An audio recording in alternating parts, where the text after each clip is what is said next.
Firdaus Owiwobo meminta maaf kepada masyarakat pasca dirinya dilaporkan ke Polda Metro Jaya dengan ancaman hukuman maksimal 10 tahun penjara. Meminta maaf namun membantah telah berbuat kesalahan dan malah menuding Achong Latif sebagai biang kesalahan. Lantas, seperti apa tanggapan Achong atas permintaan maaf Firdaus dan juga tudingan yang ia layangkan? Benarkah selain didesak untuk meminta maaf dan mengakui kesalahannya, Firdaus pun juga tetap didesak untuk diproses secara hukum? Lalu benarkah laporan klien Achong Latif ke Polda Metro Jaya sudah diproses oleh pihak penyidik? Tak hanya menuntut Firdaus Owiwobo untuk meminta maaf secara ikhlas dan mengakui kesalahannya, pihak Achong pun rupanya berencana untuk melaporkan Persatuan Dukun se-Indonesia dan Firdaus ke MUI. Bahkan rencananya Achong pun juga meminta agar Kemenkumham mencabut izin dan juga membubarkan Persatuan Dukun se-Indonesia. Lantas seperti apa tanggapan Firdaus atas langkah Achong tersebut? Melihat banyaknya dukungan netizen terhadap langkah Achong Latif, benarkah Firdaus pun segera diproses secara hukum? Tidak hanya itu saja, Firdaus Owiwobo rupanya menyebut jika dirinya pernah ditawarkan untuk menjadi vokalis band Stinky menggantikan Andre. Lantas seperti apakah klarifikasi Firdaus atas kabar tersebut? Benarkah Firdaus juga mengaku menjabat sebagai Presiden Artis Indonesia atau Ferrari? Dan seperti apakah kisah Firdaus terkait hal tersebut? Pemirsa, bersama Intens Investigasi, kami hadirkan kabar terkini, terpercaya, dan teraktual. Tetapi sebelumnya, jangan lupa untuk like, subscribe, dan juga share channel YouTube ini.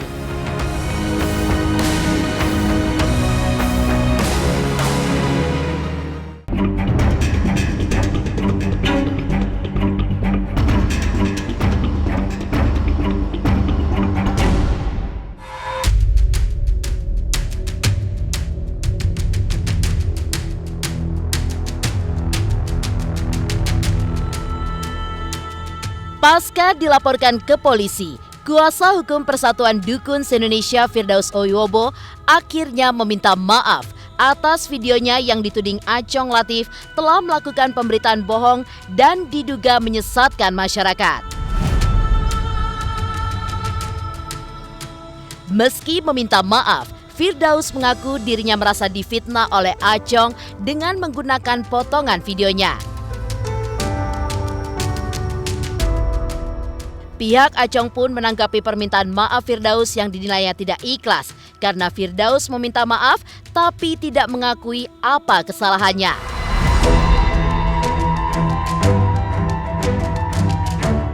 Oleh karena itulah, Achong pun juga memberikan kesempatan kepada Firdaus untuk meminta maaf dengan benar kepada umat Islam dan mengakui kesalahannya. Tak hanya itu, pelapor Firdaus yang didampingi Achong Latif rupanya masih menginginkan agar Firdaus segera diproses secara hukum sesuai hukum yang berlaku.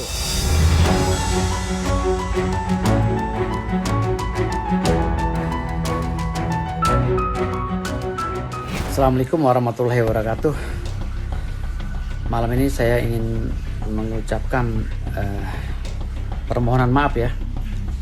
Tapi permohonan maaf saya ini saya buka dengan syahadat asyhadu alla ilaha illallah wa asyhadu anna muhammadar rasulullah. Saya atas nama pribadi dan tim dari law firm kami beserta klien kami ya, para dukun, mengucapkan atau meminta maaf kepada umat Islam di seluruh Indonesia bahkan di dunia. Ya. Terkait dengan ucapan saya saat saya membela klien saya yang dipotong oleh saudara Achong Latif dengan kliennya, sehingga saudara Achong Latif bebas memprovokasi masyarakat Indonesia yang beragama Muslim untuk menyerang saya. Dan atas nama pribadi saya memohon maaf kepada umat Islam yang sebesar-besarnya atas pernyataan saya tersebut yang telah dipotong. Terlepas saya salah atau benar, saya meminta maaf karena ini fitnah yang disebarkan oleh Acong Latif.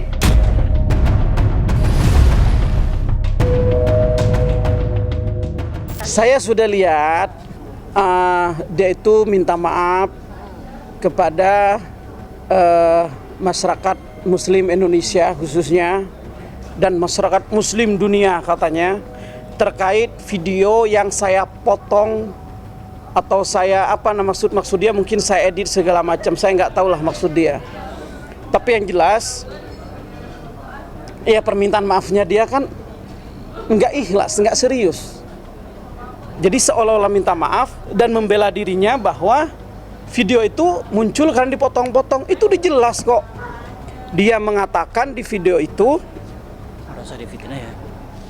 mengatakan orang yang tidak percaya dukun syahadatnya batal. Dipotong apapun tetap begitu ucapannya. Jadi tolong kami pun memberi kesempatan lah kepada saudara Firdaus minta maaf yang benar. Akui aja kesalahannya, gentle. Harusnya dia sebagai pengacara punya mental yang gentle, punya mental yang bagus untuk mempertanggungjawabkan apa yang diucap oleh mulutnya. Minta maaf aja yang benar. Ya kan emang itu yang diingin sama netizen, kan gue udah bilang, gue berdua Gus ini udah buat tampolan aja. Makanya kenapa gue bilang Acong Latif itu cari panggung, pansos. Ini gue sebenarnya nggak apa-apa sih, dia kan sebagai pengacara. Gue amin gue sah-sahkan aja kan, dia melaporkan gue. Tapi yang gue bingung, kok ini terlalu dipaksakan gitu loh. Firdaus Oiwobo rupanya tidak hanya meminta maaf saja, dirinya pun juga berencana untuk melaporkan pelapornya ke polisi. Ya, Firdaus menduga menjadi korban konspirasi Acong Latif dan kawan-kawan untuk meraih popularitas sebagai advokat. Firdaus membidik seterunya dengan tuduhan membuat laporan palsu dan juga pencurian video miliknya di sosial media tanpa izin. Menanggapi rencana laporannya, klien Acong Latif pun mengaku jika Firdaus tidak bisa melarangnya karena itu sudah menjadi haknya sebagai warga negara.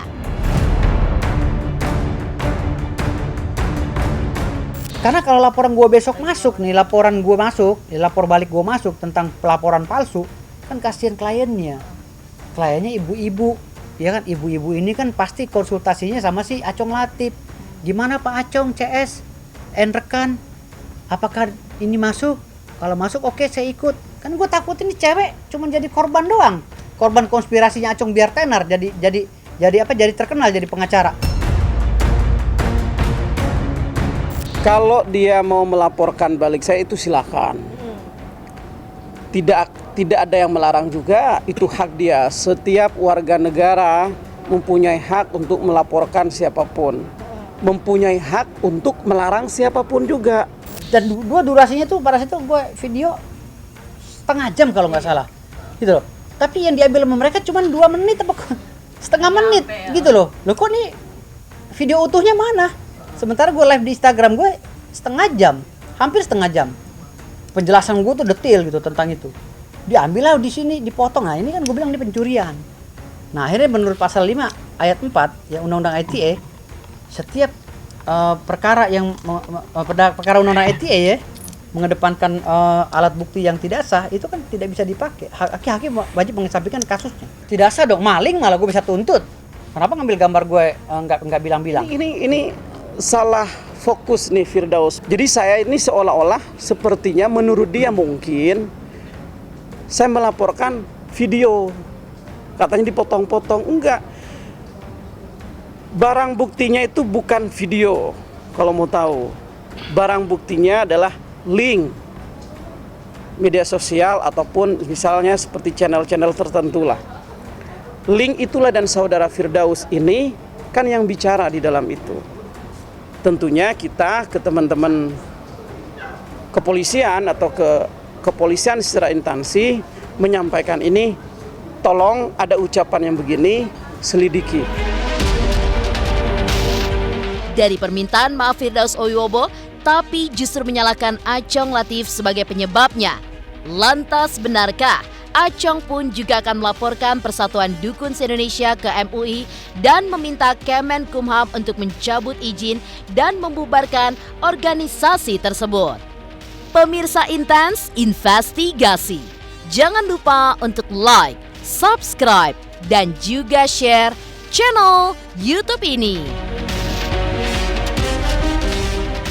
Halo, saya Dwi Adika. Jangan lupa untuk saksikan Intens dari hari Senin sampai hari Sabtu sehari 3 kali. Wow, Intens. Jangan lupa juga untuk like, komen, dan subscribe.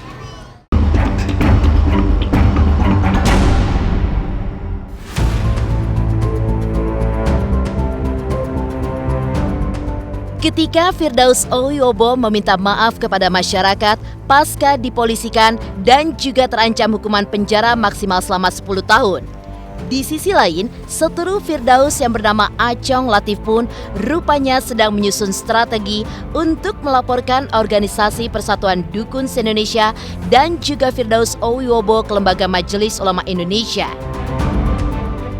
Tidak hanya itu, Acong CS pun juga berencana untuk menempuh langkah hukum lainnya dengan meminta agar Kementerian Hukum dan HAM RI untuk mencabut izin organisasi perdukunan karena diduga kehadirannya tidak mengedukasi masyarakat.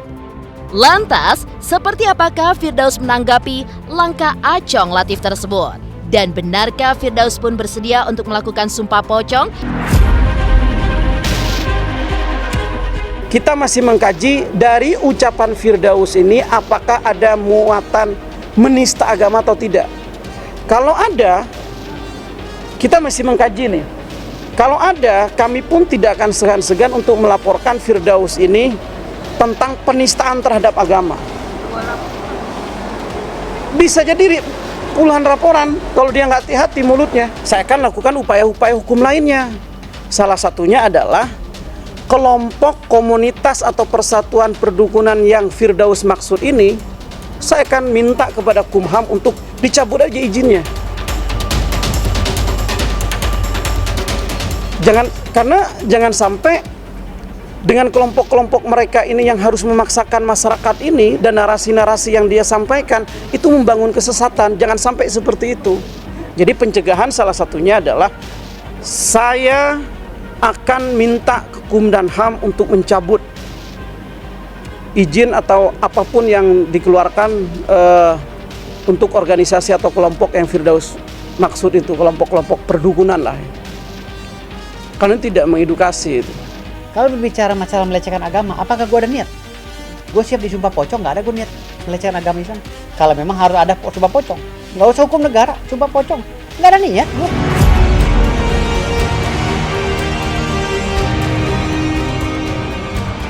Dukungan terhadap langkah hukum yang ditempuh Acong Latif dan kawan-kawan rupanya juga mendapatkan respon dari banyak pihak agar Firdaus Owiwobo segera diproses secara hukum. Diakui Acong Latif, dukungan itulah yang menjadi amunisi bagi mereka untuk melaporkan Firdaus ke Polda Metro Jaya.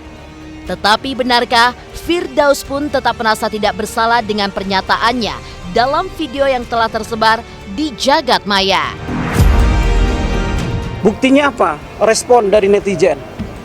Semua pada nggak suka Firdaus kok. Respon dari teman-teman tokoh-tokoh Islam seperti apa? Ada beberapa kiai ngirim video ke saya, bahkan memposting yang minta Firdaus untuk segera tobat ini itu segala macam. Minta atau mengecam saudara Firdaus. Beberapa pimpinan pesantren, kebayang kalau itu marah. Santrinya gimana? Ada beberapa gerakan-gerakan santri juga, ada mahasiswa juga yang mengecam saudara Firdaus gitu. Itu bukti bahwa beberapa orang atau kebanyakan orang ini marah kepada saudara Firdaus. Kamilah yang mewakili. Sehingga dengan laporan seperti itu, pertama, proses hukum itu jelas. 2, tobat. Itu karena bentuk peduli juga ke Firdaus. Kenapa kita melaporkan? Kalau misalnya marahnya umat Islam di Indonesia ini membabi buta, apa yang dia mau lakukan? Satu-satunya kan biar ditahan dia di kepolisian, sehingga dia juga aman. Itu salah satu tujuan proses hukum. sadar, terus koreksi diri, berubah tutur katanya lebih baik gitu. Itu tentunya salah satunya tujuan kita itu. Pedulilah ke dia. Kalau saya melihat itu memaksakan orang lain untuk percaya terhadap dukun yang dia anggap selama ini adalah taming ataupun buat dia, kalau menurut saya sih kelompok perdukunan dia itu hanya dijadikan alat, selain taming dijadikan alat untuk dia ngoceh di medsos, untuk dia terkenal, untuk dia segala macam gitu. Selama ini kan tidak ada orang tahu Firdaus, tidak ada yang tahu gitu kan. Bahkan kalau dari perkataan dia, mohon maaf nih, dia tidak mencerminkan seperti pengacara. Dia tidak mencerminkan seperti pengacara. Dari kabar Persatuan Dukun se-Indonesia yang terancam akan dilaporkan oleh Achong Latif ke lembaga MUI dan Kemenkumham untuk dicabut izinnya. Lantas benarkah Firdaus pun juga mengaku pernah ditawari untuk menjadi vokalis grup band Stinky menggantikan Andre? Pemirsa Intens Investigasi, jangan lupa untuk like, subscribe, dan juga share channel YouTube ini. Saksikan Intens, udah kayak minum obat ya, sehari 3 kali. Oke, pokoknya ini berita terupdate di Intens. Oke, pokoknya jangan lupa di like, subscribe, and comment.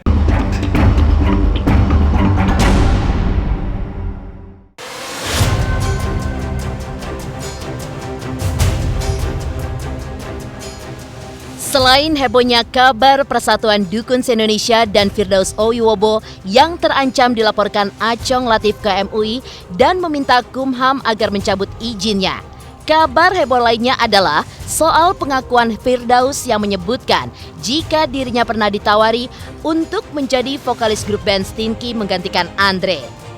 Menurutnya, ia batal menjadi vokalis karena adanya perbedaan genre musik yang diusung band Stinky dengan dirinya, di mana ia lebih mengusung genre rock punk dan band Stinky mengusung rock alternatif.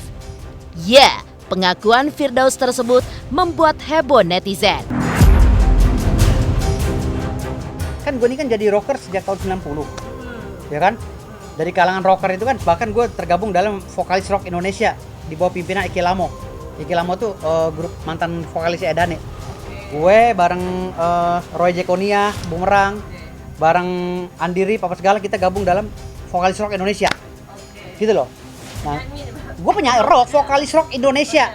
Dan kalau bukan vokalis yang udah punya album dan cadas, ya istilahnya rocknya cadas, nggak bisa masuk situ, nggak bakal bisa masuk. Di situ ada John Angel, ada Power Slave dan lain-lain. Kita gabung. Artinya kalau cuma dijadiin vokalis Stinky sangat mudah bagi gue. Sementara gue biasa lagunya rock gitu. Akhirnya gue bilang kayaknya nggak ketemu dengan kalau gini. Tapi kalau lagu ini ketemu, gue bilang gitu kan pada sama tim Stinky. Akhirnya kita ya udahlah, tetap kita bersaudara.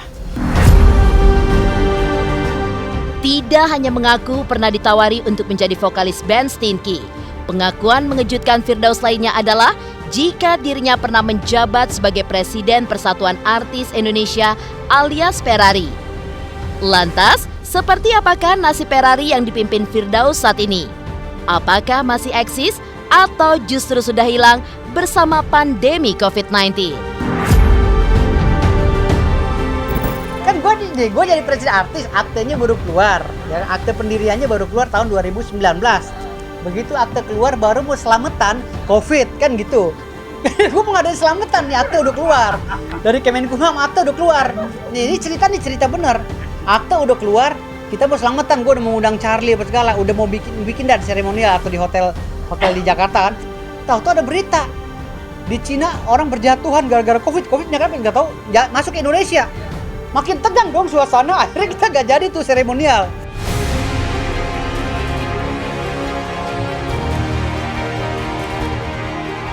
Demikian pemirsa, kabar terkini, terpercaya, dan teraktual yang kami hadirkan hari ini.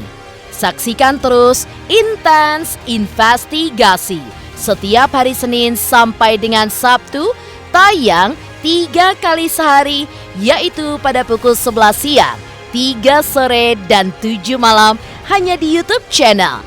Dan pastikan jangan lupa untuk like, subscribe, dan juga share channel Intens Investigasi.